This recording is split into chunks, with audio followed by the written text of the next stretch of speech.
Existe um tipo de dor que não se apaga com o tempo. Uma dor tão profunda que reescreve quem você é. Que transforma sobreviventes em algo além da vítima, além do perdão, além da justiça convencional. Esta é a história de 50 homens e mulheres que atravessaram o inferno na Terra e decidiram que a única resposta possível era uma vingança na mesma escala do horror que sofreram. Uma vingança tão ambiciosa, tão fria, tão meticulosamente planejada que poderia ter mudado o curso da história do pós-guerra. Eles chamaram isso de Nakam. Vingança. Abril de 1945. A Europa está em chamas. As tropas aliadas avançam pelo coração da Alemanha nazista, e a cada quilômetro percorrido, a cada cidade libertada, o mundo descobre uma verdade que desafia a compreensão humana. Campos de concentração. Câmaras de gás. Fornos crematórios. Pilhas de corpos que se estendem até onde a vista alcança. 6 milhões de judeus exterminados. Famílias inteiras apagadas da existência. Crianças jogadas vivas em chamas. Idosos forçados a cavar suas próprias sepulturas antes de serem fuzilados e empurrados para dentro delas. A máquina de morte nazista funcionou com eficiência industrial, transformando seres humanos em cinzas e números. Entre os sobreviventes que emergem desses campos, esqueléticos, doentes, traumatizados além de qualquer medida, há aqueles que carregam algo além da dor. Algo que queima mais forte que o desejo de reconstruir suas vidas. É uma sede por justiça que não pode ser saciada por tribunais ou julgamentos. Porque como você julga o inimaginável? Como você pesa na balança da lei convencional um crime que exterminou um terço de todo um povo? Como você pune adequadamente aqueles que transformaram o assassinato em burocracia, que sistematizaram o genocídio, que fizeram do horror sua rotina diária? Para um grupo específico de sobreviventes, a resposta é clara e terrível. Olho por olho. Sangue por sangue. Morte por morte. Mas não apenas alguns. Não apenas os líderes. Não apenas os comandantes dos campos. Todos. Todo o povo alemão que permitiu, que participou, que se beneficiou, que virou as costas enquanto a fumaça dos crematórios subia para o céu. Essa é a essência do Nakam. Vingança total. O arquiteto dessa vingança é um homem chamado Abba Kovner. Poeta, combatente, líder partidário. Durante a guerra, ele comandou resistência judaica no gueto de Vilna. Ele viu sua família ser exterminada. Viu amigos serem arrastados para a morte. Lutou nas florestas contra as forças nazistas, sabendo que cada dia poderia ser o último. Mas sobreviveu. E agora, na primavera de 1945, enquanto a Alemanha se rende e o mundo celebra a vitória, Abba Kovner não sente alegria. Ele sente apenas um vazio imenso onde deveria estar a justiça. Porque ele vê o que está acontecendo. Vê soldados alemães se rendendo ordenadamente, sendo tratados de acordo com as convenções de Genebra. Vê civis alemães voltando para suas casas bombardeadas, lamentando suas perdas, reclamando da escassez de comida.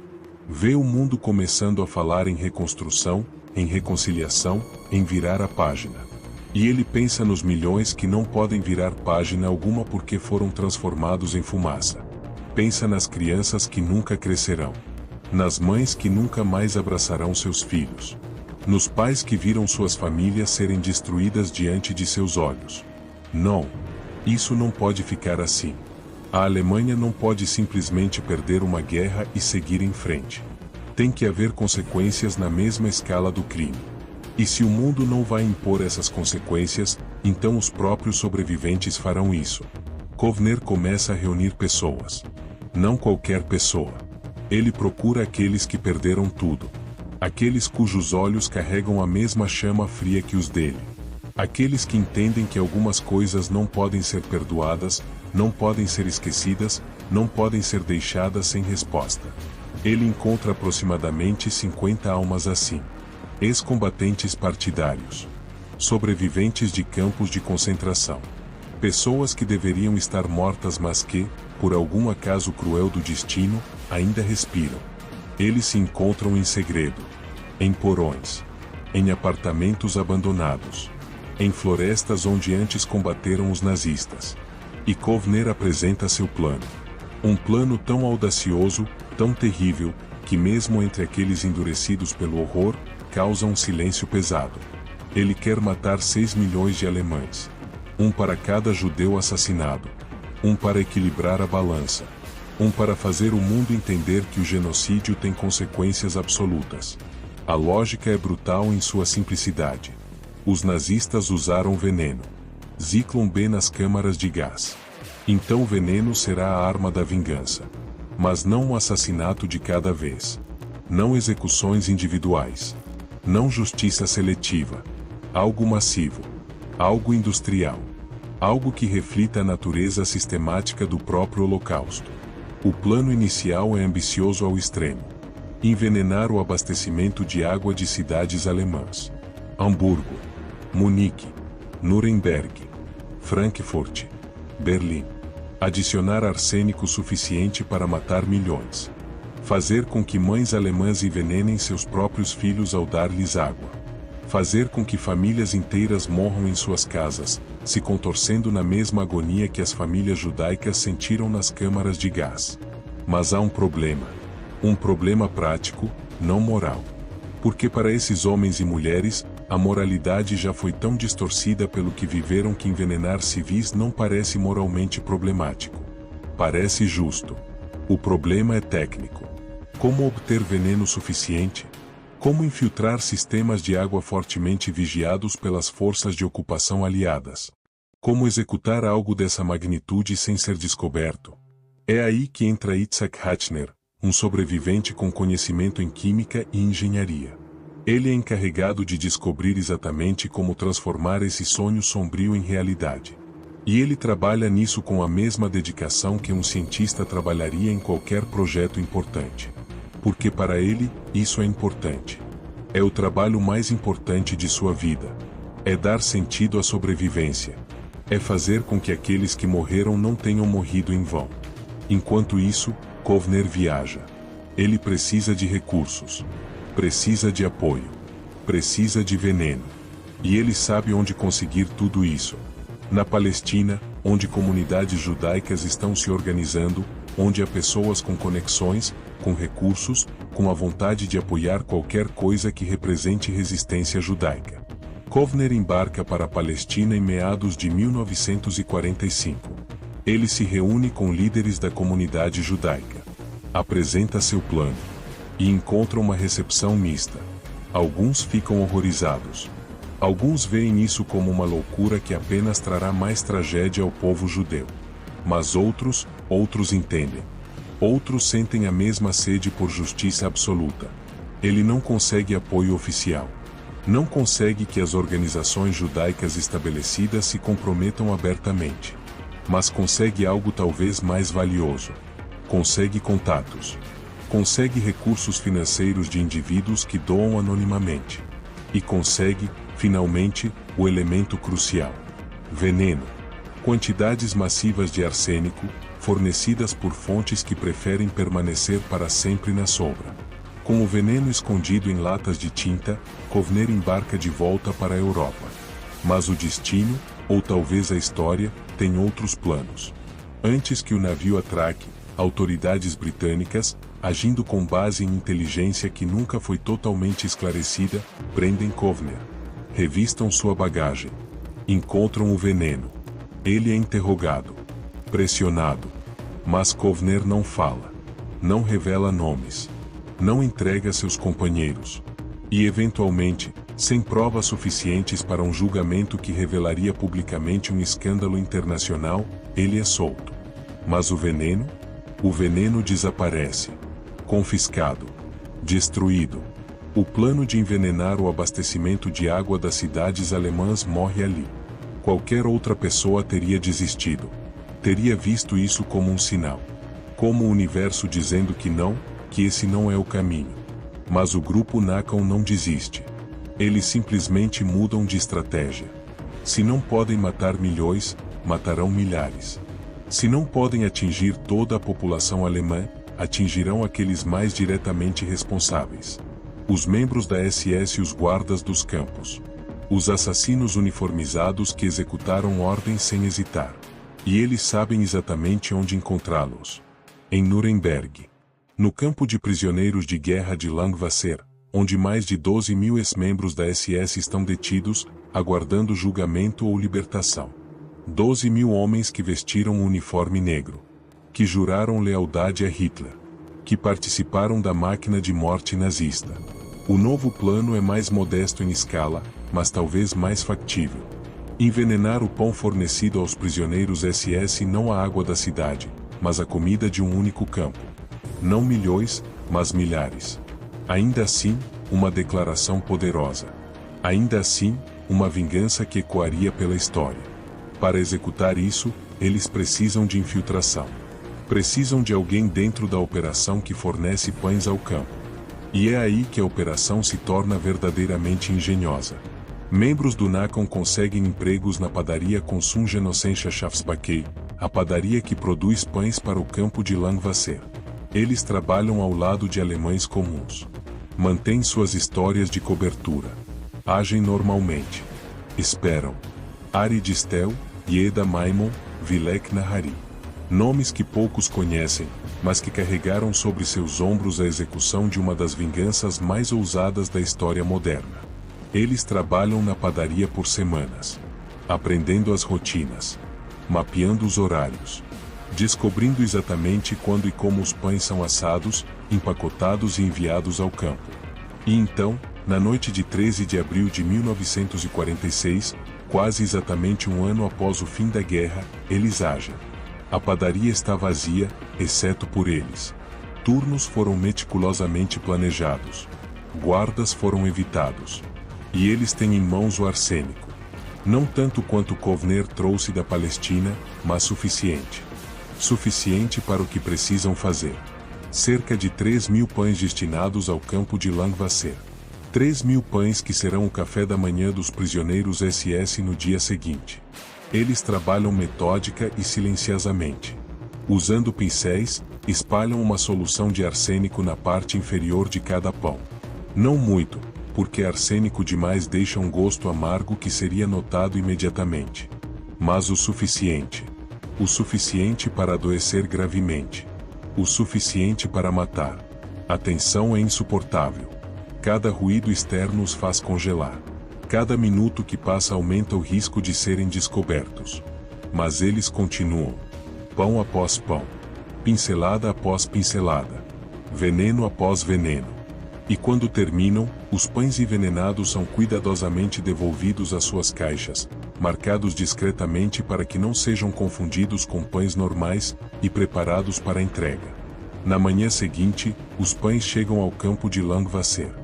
São distribuídos aos prisioneiros SS, homens que um ano antes usavam uniformes negros e empunhavam armas. Homens que guardavam campos de concentração. Que selecionavam quem viveria e quem morreria. Que faziam cumprir as ordens de extermínio. Agora, eles pegam seus pães. Mordem. Mastigam. Engolem. E então, horas depois, o inferno se instala no campo. Homens começam a vomitar violentamente. Dores abdominais intensas dobram prisioneiros ao meio. Diarreia. Convulsões. Febre. Confusão. O campo entra em pânico. Médicos militares são chamados às pressas. Hospitais de campanha são montados. Ambulâncias vão e vêm freneticamente. Os números exatos são até hoje debatidos. Registros oficiais falam em mais de 2.000 homens afetados. Alguns relatos mencionam números ainda maiores.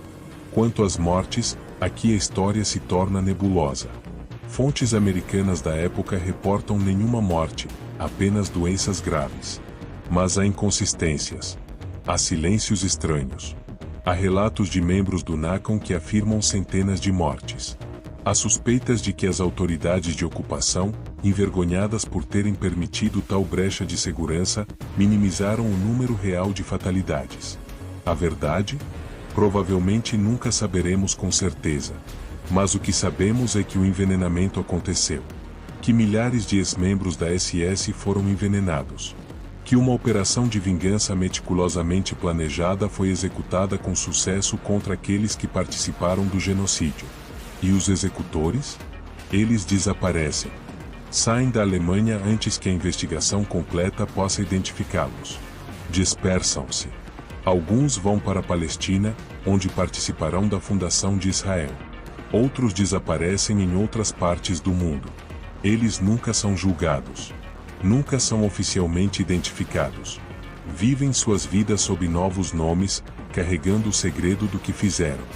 Abba Kovner, o arquiteto do Nakam, eventualmente se estabelece em Israel. Torna-se poeta reconhecido. Escreve sobre a guerra, sobre a sobrevivência, sobre a resistência. Mas sobre Nakam? Ele fala pouco. Apenas décadas depois, em entrevistas raras, ele confirma a existência do grupo e seu envolvimento. Mas os detalhes? Os nomes? As especificidades da operação? Muitos levou para o túmulo quando morreu em 1987. Por que não foram mais longe? Por que pararam depois de Langwasser? As razões são complexas. Parcialmente porque a prisão de Kovner dispersou recursos cruciais.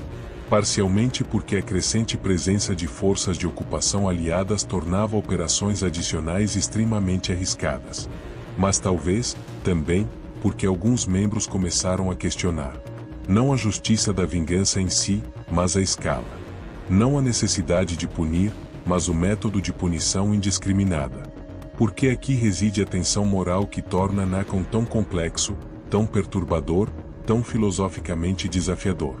Eles eram vítimas do maior genocídio da história moderna. Sofreram horrores inimagináveis. Perderam tudo e todos que amavam. Sua sede por justiça era absolutamente compreensível. Mas a resposta que planejaram? Envenenar milhões de civis? Incluindo crianças? Incluindo aqueles que talvez se opusessem ao nazismo mas viviam sob um regime totalitário? Não há resposta fácil. Não há conclusão moral simples. É tentador dizer que violência gera violência, que vingança não traz paz, que responder ao genocídio com genocídio apenas perpetua o ciclo. Mas essa é a visão de quem não esteve lá. De quem não viu suas famílias serem exterminadas. De quem não passou anos em campos de concentração. De quem não sobreviveu apenas para descobrir que todos que amava estavam mortos. Para os membros do Nakam, a moralidade convencional havia sido destruída nas câmaras de gás. A ideia de que você responde ao mal supremo com processos legais e sentenças de prisão parecia absurda. Os nazistas sistematizaram o assassinato. Transformaram o genocídio em política de Estado. E após a guerra, muitos fugiriam. Muitos nunca seriam julgados. Muitos viveriam vidas normais, morreriam de velhice, cercados por suas famílias, enquanto suas vítimas judias foram negadas até mesmo isso. O plano de envenenar cidades inteiras nunca foi executado. Talvez felizmente. Talvez tragicamente, dependendo de sua perspectiva. O que foi executado, o envenenamento em Langwasser, visou especificamente membros da SS não civis aleatórios. Não crianças. Homens que voluntariamente se juntaram à organização responsável por administrar os campos de concentração. Homens que usaram a caveira em seus uniformes. Homens cujas mãos estavam manchadas de sangue. Mesmo assim, a operação levanta questões. Todos aqueles prisioneiros SS eram igualmente culpados? Todos haviam cometido atrocidades? Todos mereciam morrer envenenados? Ou havia entre eles aqueles que foram coagidos, que desertaram, que secretamente ajudaram prisioneiros? O Nakam não fez essas distinções. Para eles, vestir o uniforme da SS era culpa suficiente. E talvez tivessem razão. Talvez quando você se junta voluntariamente a uma organização cujo propósito explícito é terror e extermínio, você perde o direito a nuances. Talvez a culpa coletiva exista quando o crime é coletivo. Talvez o genocídio demande respostas que transcendem a justiça individual. Ou talvez não. Talvez mesmo no pior horror, mesmo na vingança mais justificada, devamos manter alguma humanidade. Alguma distinção entre justiça e vingança pura. Alguma linha que não cruzamos para não nos tornarmos aquilo que odiamos. O legado do Nakam é essa ambiguidade. Eles não são heróis simples. Não são vilões óbvios. São seres humanos empurrados além de todos os limites humanos, respondendo a um mal sem precedentes de uma forma que desafia nossa capacidade de julgar. Alguns historiadores os veem como extremistas perigosos cujas ações poderiam ter desencadeado violência ainda maior contra judeus sobreviventes. Outros os veem como guerreiros justos que fizeram o que o mundo não teve coragem de fazer. A maioria, provavelmente, os vê como ambos. Como vítimas transformadas em vingadores. Como sobreviventes que carregaram suas cicatrizes de uma forma que o mundo prefere não pensar. Por que Nahum nos força a confrontar questões que preferimos evitar? O que devemos aos mortos? Quanto da justiça convencional sobrevive quando os crimes transcendem toda convenção? Existe vingança justificada? Existe um ponto onde a vítima se torna perpetradora, ou o trauma do Holocausto cria uma categoria moral diferente? Décadas após os eventos, quando os sobreviventes do Nahum finalmente começaram a falar, suas palavras carregavam pouco arrependimento. Eles não pediam desculpas. Não diziam que estavam errados. Diziam, simplesmente, que fizeram o que sentiram que precisava ser feito. Que a história julgaria, mas que eles viveram segundo sua própria verdade. Que o mundo nunca entenderia porque o mundo não passou pelo que eles passaram. E talvez seja essa a verdade final do Nahum. Não que sua vingança foi certa ou errada, mas que ela foi humana. Terrivelmente, complexamente, problematicamente humana. Pessoas quebradas tentando juntar seus pedaços. Sobreviventes tentando dar significado a um sofrimento sem significado. Vítimas recusando-se a permanecer apenas vítimas. A Operação Nahum terminou em abril de 1946. Mas sua sombra se estende até hoje. Cada discussão sobre justiça transitória, sobre como sociedades lidam com genocídio, sobre os limites da punição e do perdão, carrega ecos do Nahum. Cada debate sobre reparações, sobre memória, sobre como oramos os mortos enquanto construímos o futuro, toca nas mesmas feridas que o Nahum tentou curar com veneno. Eles não conseguiram matar 6 milhões de alemães. Não conseguiram equilibrar a balança da maneira que imaginavam. Mas deixaram uma marca. Provaram que as vítimas do Holocausto não eram apenas cordeiros levados ao matadouro. Que alguns morderam de volta. Que resistência tomou muitas formas, algumas delas sombrias demais para conforto moral fácil. E no final, talvez seja isso que o Nahum representa. Não uma resposta sobre o que é certo, mas uma pergunta sobre o que fazemos quando tudo que é certo foi destruído. Uma lembrança de que sobreviver ao pior que a humanidade pode fazer não torna você santo. Apenas torna você sobrevivente. E sobreviventes carregam cicatrizes que nenhuma justiça pode curar completamente. 50 pessoas. Um plano impossível. Uma execução parcial. Milhares envenenados. Talvez centenas de mortos. E uma questão que permanece sem resposta. Foi justiça? Foi vingança? Foi loucura nascida do trauma? Ou foi simplesmente o que acontece quando você empurra seres humanos além de todos os limites da humanidade e então espera que eles se comportem de acordo com regras que foram rasgadas em pedaços? O Nahum planejou vingança. Executa vingança. E desapareceu nas sombras da história, deixando apenas fragmentos de memórias, documentos dispersos, e a perturbadora pergunta sobre o que nós, que nunca passamos pelo que eles passaram, temos o direito de julgar.